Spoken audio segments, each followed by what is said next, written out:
Let's learn right. The format is always. It's going to be CSE format, comma separated values.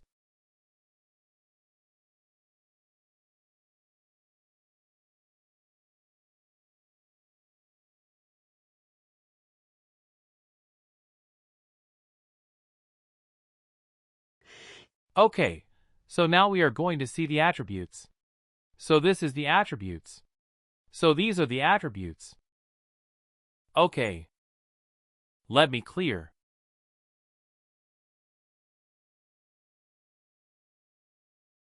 So I have opened one identity. So whatever you are going to see here in last email manager site. These are the things it's going to be called as attribute. What is attributes? This is going to be attribute. What we can do with the attributes. We can store all the identity details. Let's take an example.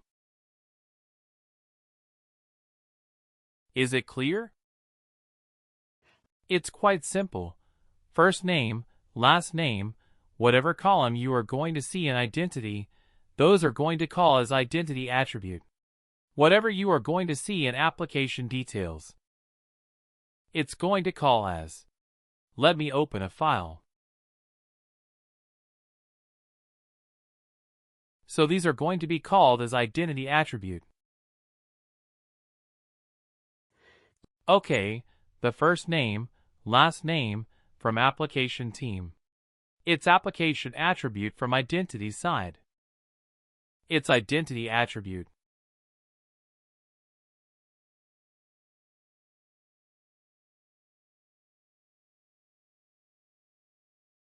Is it make sense? Like, what is the meaning of attribute call center? Call center is used by application team.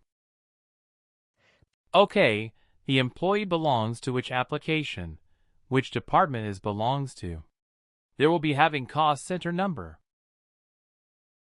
Randomly have entered. These are the things used by clients. Okay, real-time project. You are going to see. Okay, which department, which region we are working. What is the location of the employee? Okay, what is the job title? What is the hire date? What is the termination date? What is the position ID? So these kind of attribute client will use so far reference? I have added you. Is it make sense? Yeah, okay. Okay. So these are the attributes, standard attributes, first name, last name, manager. We have seen username. Okay.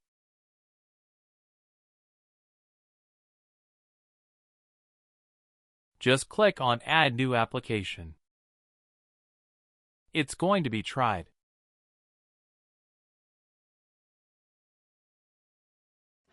You can mention any name.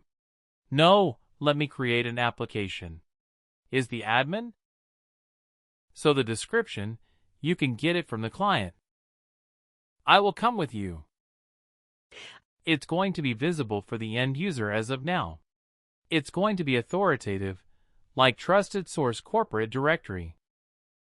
So I'm going to enable this one. So the moment I'm going to select this application and number of apps will open.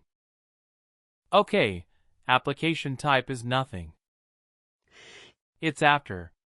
Connector is a piece of code. It works as a mediator between SailPoint and target application. So, using the connector, we are going to aggregate everything. Okay. Is it clear, guys?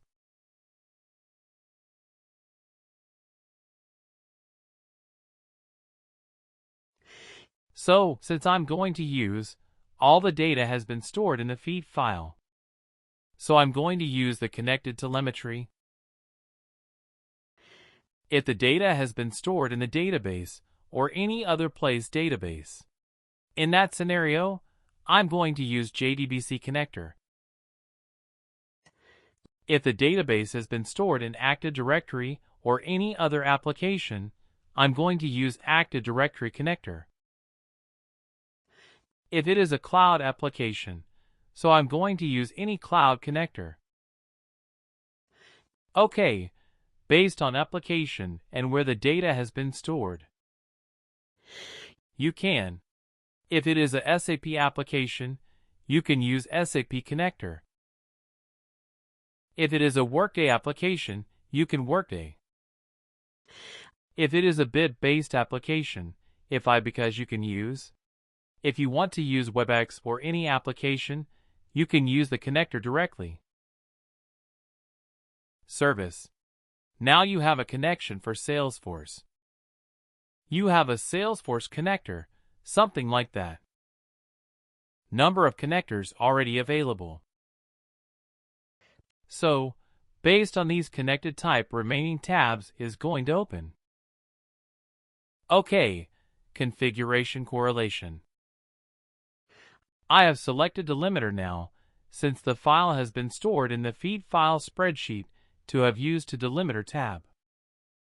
So using that, the remaining tabs will open. Okay. So let's go to the configuration tab from here. We are going to mention all the file name, where the file has been stored. What is the file name?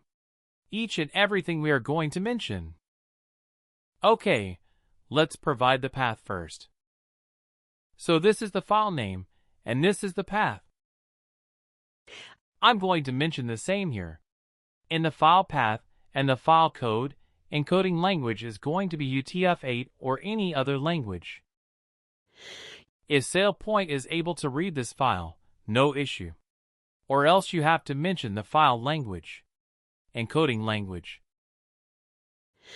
Usually I have noticed going to be UTF-8, and where the file has been stored is that it's been local. Local means your local system, or FTP means File Transfer Protocol, any server. We have used to store. In that scenario, you can mention the server name credential you can provide. Okay, so SCP Secure Copy Protocol. The server belongs to. You can mention the credential. It's quite simple as of now. We have stored our data in local system. So I have used to local so passing type. Based on this parsing type, only SailPoint will be able to read that file, particular file you have mentioned here. So in that scenario, you have to mention the file type. Is it going to be delimited file or any other regular expression, which means any comma? I mean, apart from command pipeline, you are going to use any other regular expression. So as of now, we are going to use delimiter 1 only.